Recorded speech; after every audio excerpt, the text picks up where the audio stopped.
everyone, I'm Leah Gonzalez and welcome to your first little demonstration video for your assignment to create blind contour drawings. Well, I'm here in my basement with this very bizarre little classroom setup. I have my drawing stuff here. I have my ceramic stuff for the ceramics class that I teach as well set up behind me. And I think that you don't really need to set up too much when you're creating your studio at home. You're probably going to just be working off of the pads of paper that I asked you to buy. Although it's always good to have good lighting around. I am in a basement and I have every single extra lamp in my parents' house to light up this area for you all. But it's good for your eyes to have good lighting. And it's also nice to be able to stand up sometimes doing your work too, just because it's a little bit healthier and easier for your back. So I have two cameras set up, and obviously there's this camera set on me and my face. And then I have one set up over here as well. So you can see I'm going to be doing the blind contour drawing with a Sharpie. And I also advise you to, if you want, you can also use some pencils. You don't have to use a Sharpie if you don't have it yet. I know that people are having some difficulties budgeting, so that you can't get all of your materials at once, but if you have a Sharpie or a pen, also I'm allowing the pencils for this assignment. And this is a really good pack of pencils. I like it a lot. It's from Blick, and I recommend getting this for our class, especially because it has these grades here. So it has a 6B pencil, that's the darkest grade, the darkest value, and then the 6H, which is the lightest. So this could be really helpful for our class. I mean, you can still work very extra hard with just a pencil to get a grade as dark as a 6B, but if you have whatever pencils you have, we're gonna just have to make them work, because I definitely understand budgeting is hard. Anyways, Sharpie, pencil, or the Micron pens is fine to begin. And up here you can see that I have this lovely little drawing that I did. Maybe you're putting two and two together and you're figuring that I drew this water bottle here, and maybe you're thinking, she's not that good of an artist. Well, this is something that this blind contour exercise is something that actually makes drawers really efficient with using line application, also studying form. So I want you all to please choose an object. I chose an interesting object, and I would like you to also choose an interesting object, such as a squirt bottle. I really like it because there's some negative space right here, and also right here, and a little bit right here. And that actually will make this a little bit more challenging, but it's better for our brains and our eyes ultimately to begin. So this is a blind contour drawing, and you probably put the next two and two together, figuring, oh, she must have not been looking at her paper while she was drawing this water bottle.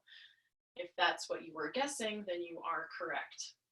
So the point of this exercise is to focus your eyes onto your object and to control your hand at the same time. So this was the first one that I did, and I believe I have you making 10. Just follow what the assignment says as it's written up in Canvas. So the first one is obviously probably not going to be as good as my 10th one. And I did choose a challenging one, so it's okay that the proportions are really off. But I do just love all of the lines that are happening and creating and overlapping. And that's why I don't want you to choose a object that is really boring. So please don't just choose a bucket or a box. Like I said, please choose something with some interesting curves and some negative space. I love bottles. Bottles are always a really fun one to do. Like perfume bottles and squirt bottles and stuff, I think are always really beautiful objects. So this is what you doing your blind contour is going to look like. You're going to get in the zone and you're going to slow down. for this assignment, you can't look at your piece of paper. You can only look at your object that you are drawing.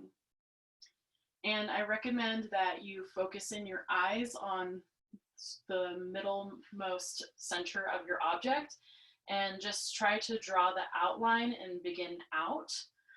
You can also work on drawing a little bit of the middle and the form here to begin as well. That could be very helpful.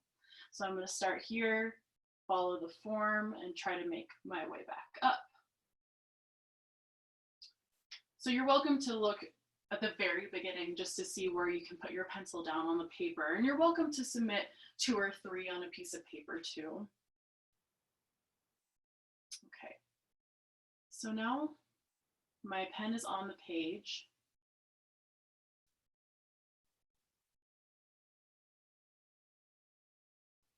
And it kind of takes a bit of focus because you want your eye to follow along your object at the same pace that your hand is moving across the page.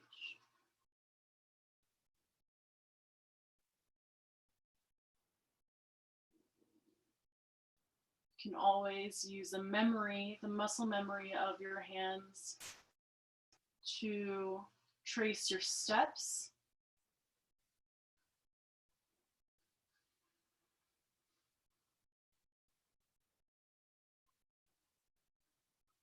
And if you embellish on proportions, it might turn out more proportionally correct. Although I am looking at this at an interesting perspective, I'm looking at it from a bird's eye view down below.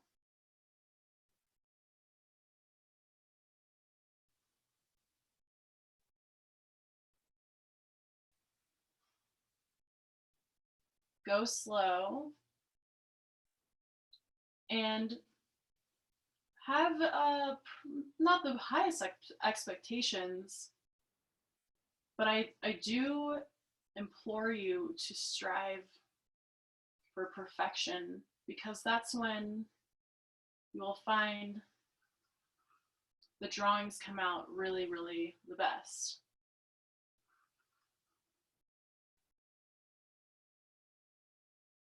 You can gently take your pencil off the paper, but I recommend leaving your pencil or your pen on the paper the whole time.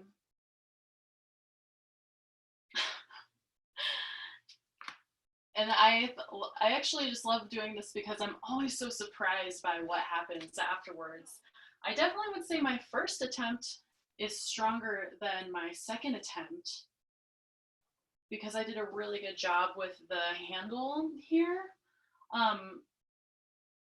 But I do love that there is a lot of various line quality that is different within this one. And we will be jumping into line pretty soon, so keep that in mind.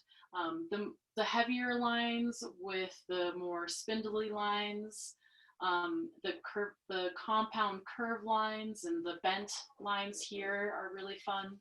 We're going to be going over that vocabulary a little bit more, but just have fun with this. Consider it a warm-up. We're going to be using a lot of our eyes and a lot of our hands in this class, and please email me if you have any questions.